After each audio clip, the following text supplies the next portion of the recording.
Minister, because I see you are not folding on this one, I'll allow the people of South Africa to be the judge of that.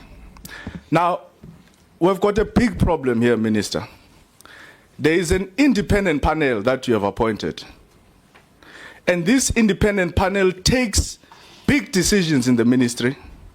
You have even said to us this independent panel assisted you to appoint people into the NSFAS board. A very important institution in South Africa. Yeah. It may even assist you to make ministerial deployments to councils, university councils, to TVET colleges. And now this panel is the one that brought you before this committee. Why? Because this panel recommended these names to you that you have withdrawn. Now, I've got a problem when you say you cannot give us the names of these panelists. It's a shadow government. We don't know. There are people who are taking very serious decisions on behalf of the ministry, on behalf of the department, and clearly you as a minister, you take these people very seriously because you listen to their recommendations.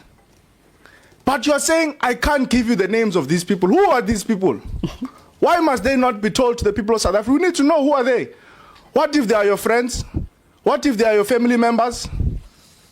What if these people, even themselves, are of questionable character? So, Honorable Lonzi, I am going to give to you now. Thank you. No, thank you very much, Chairperson. You know, Minister, it's leadership to say that people of South Africa, we did this process and we realized that there were some mistakes or errors on the way. And as the department were now taking a decision to restart the process. That's leadership. It's not a sign of weakness. It's not making yourself to look bad. In fact, if anything, it demonstrates to the people of South Africa that you are a listening department, that when they say we don't agree, you are able to humble yourself and come and say, we have heard your cries and we apologize for how things happened. We are now restarting the process. But what is not leadership, Minister, is when you are restarting the process, but you are still insisting that there was nothing wrong with the process. There is absolutely no one, no rational person, no ordinary person, not a single person in South Africa that can buy that story. You can't say the process was beyond reproach. You can't say there was no flaws in the process. You can't say we complied with everything. There were no mistakes. There were no errors. The candidates were of perfect standards. The candidates were so perfect. Everything was proper, but we're restarting the process. Because the common sense question then will become, why are you restarting the process if there was nothing wrong with the process to begin with? Because you are the leadership of the department. You don't get forced by anyone. You can't be told by social media that this thing is wrong and then you decide to take instructions from social media. You have to do a personal self-review as the leadership of the department. Now, I want to ask again, Minister, and I hope this time you are going to demonstrate some level of humility. Because we simply do not buy the argument that you are saying there was totally nothing wrong with the process.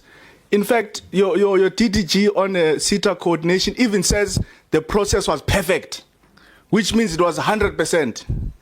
Now, why are you restarting the process if the process was perfect? Why can't you show leadership and humility and say, people of South Africa, this process was not perfect. And because we have heard your cries, we are now going to restart the process. We are now going to make sure that the children of ministers and politicians are not given priority over the people of South Africa. We are going to make sure that these sitters are not captured by the ANC. We are going to make sure that these sitters are not given to politicians to loot them. That's leadership. It's not weakness. It's showing humility that I'm a listening minister. I'm not an arrogant minister. So, very quickly, Minister, and if you insist, it's fine. I'll move on to my next question because I don't have time. I wonder if you want to reconsider your attitude of saying the process was perfect. Because if the process was perfect, you were not going to restart the process. Over to you, Minister. Thank you so much, Honorable Lonzi, for your question. I'm not going to say the process had flaws, because where am I going to base that argument from? The process was run by a credible and reputable independent panel that I believe they overlooked the part that is concerning, is overlooking demographics, of which the letter that came through you, Chairperson, was also raising that from Honorable Gagau to say we need to consider this item. No, thanks, Minister. Oh, I've received I've received your response, because I don't want us to be here the whole day. You are insisting on saying the process was perfect, but at the same time you are saying the independent panel overlooked certain areas in the process, which means the process was not perfect. Or is my definition of perfect not correct? Maybe Honorable Van der Walt from the DA can assist. What is the definition of perfect? Because you can't say the process was perfect and then you say but. Honorable Van der Walt speaks Afrikaans, so she may be challenged. But let's move on, Minister, because I see you are not folding on this one. I will allow the people of South Africa to be the judge of that. Now, we've got a big problem here, Minister. There is an independent panel that you have appointed. And this independent panel takes big decisions in the ministry. You have even said to us this independent panel assisted you to appoint people into the NSFAS board. A very important institution in South Africa. Yeah. It may even assist you to make ministerial deployments to councils, university councils, to TVET colleges. And now this panel is the one that brought you before this committee. Why? Because this panel recommended these names to you that you have withdrawn. Now, I've got a problem when you say you cannot give us the names of these panelists. It's a shadow government. We don't know. There are people who are taking very serious decisions on behalf of the ministry, on behalf of the department, and clearly you as a minister, you take these people very seriously because you listen to their recommendations. But you're saying, I can't give you the names of these people. Who are these people? Why must they not be told to the people of South Africa? We need to know, who are they? What if they are your friends? What if they are your family members? What if these people even themselves are of questionable character? Because this is a public institution. It's not a private company. If you're running a private company, maybe we would have accepted your explanation that I can't give you the names of these panelists. You are running a public institution, WES, higher education, which deals with day-to-day issues affecting students, affecting young people. You are saying to us, you have a secret panel. We're not asking you to give us their locations. We're not asking you to give us their address. We're not asking you to give us their phone numbers. We want the profile of who are these panelists that are recommending names to our minister. And the minister clearly takes these people seriously because we've got an NSFAS board because of this independent panel, secret panel. We have sitter appointments because of this secret panel. Council deployments to institutions and TVET colleges are going to be made because of this secret panel. So I ask again, Minister, what are the names of these panelists who are advising you to make very critical appointments in institutions of higher learning, in government, in the SETAs, in NSFAS? We want to know who they are because they could be your friends. Thank you so much, Honorable Lonzi, for your questions. I think we need to understand governance. Governance 101, how institutions work. There are advisory bodies in each and every governance system, be it a department. If you can go around and look around from those various departments, there are advisory bodies that advise the minister on certain issues. Sorry, No, Minister. I listen to you. You must also But, listen to me when I'm responding to through questions. you, Chairperson. Yeah, Honorable Kaka. Chairperson, I understand that it's not nice to be put in a spot, right?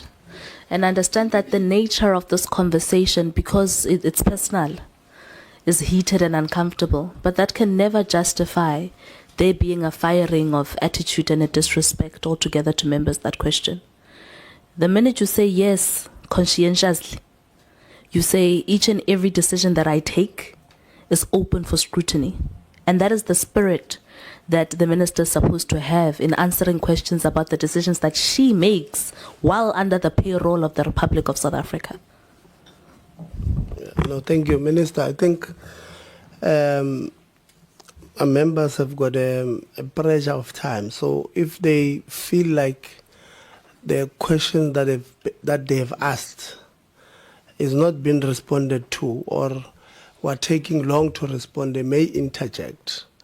And we must try by all means not to have, what do you call it, dialogue amongst ourselves. So maybe let's try and be patient with one another, listen to one another, but let's take cognizance to the fact that members may be under pressure because of the time constraint that we have. So if they ask, or look, it's okay, maybe you are not going to my answer, let's not take it as a disrespect and then fight with them. I think let's, as much as I've got a responsibility to protect you as our invitees to the meeting, I also have a responsibility to protect these members from being attacked. I think, so let's try and work it that way.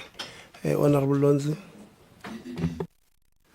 Chair, I don't know why the minister is telling me about advisory councils.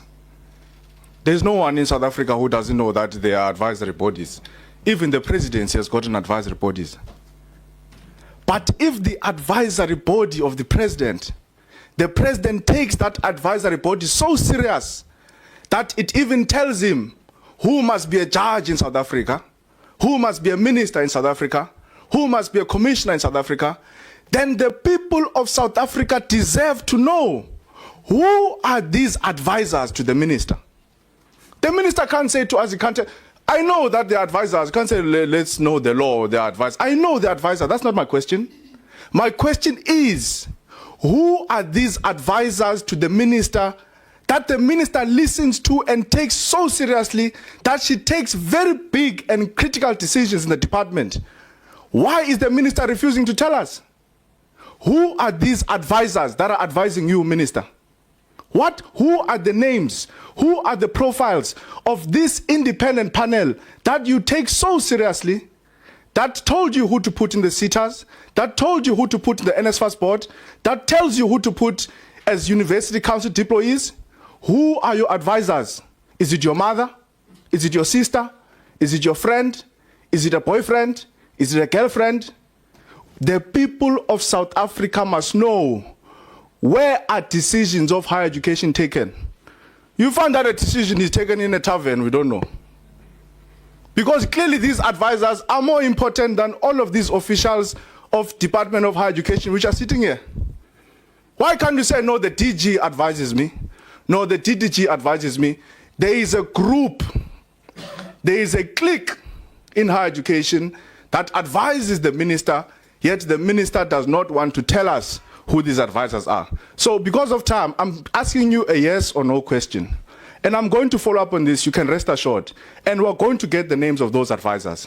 I just want, at least on record, to get an understanding from you so that I can move on to the next question. Are you willing to tell us who are these people that advise you to make appointments to sitters, to make appointments in NSFAS, to make appointments to universities, to make appointments in TVET colleges? Yes or no? So that I can move on to the next question. Thank you, Minister. I think we need to understand that even with the system of the judges in South Africa, they do have assessors, private assessors who Chairperson. Listen, I'm still responding to the question. I'm not going to respond to yes or no. I'm not in court. No, this is not a court. I'm not in court. I'm not going to respond in But yes or no. Chairperson, you Yeah. advised the minister on the issue of time. Yeah. I simply want to understand if the minister is willing to tell us the panel. If she's not willing to, she must say, I don't want to tell you who advises me. And then I've got a mechanism to find out who advises her. And I'm going to find out who's advising her. But I don't want her to waste my time by giving me a preamble of South African law that I know, by the way. I'm a lawmaker. I'm here. I write laws. Can't tell me about laws. I'm asking the minister a simple question. I don't have time, Chair. Is the minister willing to tell the people of South Africa? Is the minister willing to tell this committee? Is the minister willing to be open, transparent, and accountable and tell us who advises her to make deployments to NSFAS, to make deployments to CETAs, to make deployment in institutions of higher learning? If she's not willing, she can just say, I'm not willing. So that I can move on to the next question, Chairperson. I'm asking you now, Chair, not the minister. Please, can you assist in this process? Yeah, I'd opened my mic to assist and you went on. And you know, when I stop you, I've got police outside, so. No, it's okay. It was on a lighter note. Colleagues, I did say that let's try and find ways of asking and answering questions so that we are able to get to the bottom of what is the problem. But if we are combative in answering and defensive in answering, we're not going to get anywhere. I think Minister, when the member says maybe yes or no, it's not necessarily out of disrespect. Like he said, it's because of time. Whether you are willing to give the list to him now, and then you say no because we have already answered that question. That I'm not going to give you because the powers to appoint falls under me as per the Section 11, subsection 1 of the Skills Development Act. So it would not have been wrong to say, no, I'm not willing to give, so that he moves on to the next question, because that part, I think it was asked by Honorable Maseko, you clarified, it was asked by Honorable Msanzana, you clarified. So he says, don't clarify, just give me a yes or no. So I don't think it's a fair question. It's an unfair question to say yes or no as he had asked. So let's try and be direct on this one, Minister. Thanks. Whose phone is that? Chair, it is not compulsory for me to disclose the independent assessor, the independent panel that is assisting the minister. I'll first find out from them, get consent, if they are happy that I disclose their names. I cannot just come here and disclose information. I need to comply with the relevant legislation. I'm not going to respond to yes or no, unfortunately. Yeah, I'm going to give you an answer. I think I'm happy with the answer what you say, because earlier on you had indicated that these people, you are not paying them. So, and therefore, you may need to get their consent on whether to make their names public. That answer, I think, it's fair to say, because I don't have, if we were paying them through the state, then I would say, then you don't need that consent, but you are not. They are voluntary. So I take the answer that says I won't be. I'm not at liberty to disclose now. I'll get a consent and come back. So at the end, Honorable Lonzi will get when we close the meeting or we make the summary, we'll then agree on timelines, even on this particular one. Continue, Honorable Lonzi. No, thank you. I don't take that response from the minister. And like I said, I will make sure that we get those names. Because even if we're not paying these people are exercising public power, because they've got influence on the minister. They advise the minister who to appoint in NSFAS, who to appoint in SITAs. They advise the minister how public money is spent. And clearly the minister takes them very seriously, because she says to us, I listened to this independent panel. So we're going to follow up on that, but in the interest of time, we'll quickly move on. TDG on just my second last question on coordinating of SITAs, so that I can give the minister time to drink water. Now, are you aware, and let's try to do this one quickly, TDG. Are you aware that there was a CEO of Facet SITA that was suspended in December, that was undergoing a hearing or a DC of some sort? It's just a yes or no. Yes, I'm aware. Is the hearing or the DC completed? I'm not aware. You are the DDG that coordinates SITAs. You are not aware that a CEO is suspended, and you are not aware that the DC or the hearing has been completed? Really? Chairperson, can I respond to that? I'm aware that the CEO was suspended. I'm also aware that he was irregularly suspended. The SITA CEOs are appointed by the minister, and so the suspensions must be approved by the minister. Just to come in here, you said to me you are aware that the person is suspended. You are aware that there was a DC. Now, how do you determine that the suspension is irregular if you have not allowed the process to conclude? Because you can't. Hold on, Honorable Lonzi. Okay. Please, let's not disrupt our meeting. Differently. Did you write to the entity and say, we believe that this suspension is irregular, therefore we're setting it aside? Yes. What process did you then follow as a department to establish whether or not this suspension was irregular, if you are not aware that the DC is complete or not complete? Through you, Chairperson, can I be allowed to clarify the process, how it unfolded? We are aware that the CEO has been suspended. We processed the issue of suspension. The department was notified about the CEO's suspension, but the notification was not in compliance with the legislation, because procedurally, since the CEOs are appointed by the minister, there is no accounting authority that has the power to suspend the CEO without the minister's consultation, concurrence, or approval. So in this case, the minister was notified the same day the CEO was suspended. That did not afford the minister the space and time to apply her mind with regards to the matter. As a result, this suspension, we found it to be irregular in terms of procedural matters. The matter has not even gone to the issues of the merits. The procedure that was followed was irregular. All right. No, thank you, TDG. When did you discover that the process is irregular, and when did you write to the entity?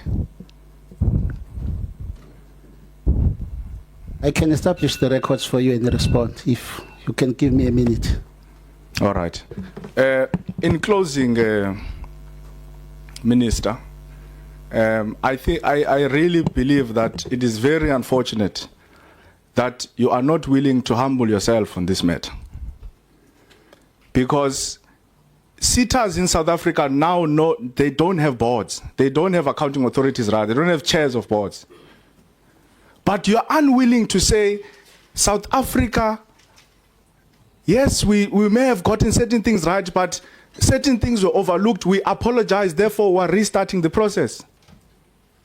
You are still arrogantly saying the process was perfect. The process was above, beyond reproach. We complied with everything. If the process was perfect, why are you restarting it? Why are you restarting the process? It was perfect. Let's bring Guatemal's son back. Let him chair the SITA. Let's bring ANC comrades. Let them chair. The process was perfect. They're qualified. Thank you very much. So Thank you very much. it's very unfortunate of you, Minister. I'm closing, Chair. Yeah. That you are not willing to humble yourself before the people of South Africa and say, I made a mistake, therefore I'm restarting the process. My last question, and then I won't come back. Again, please don't run around this question. It's a very straightforward question. Did President Cyril Ramaphosa say to you, after seeing the outcry, after seeing the objections, did he come to you and say, Minister, you must restart this process? Yes or no?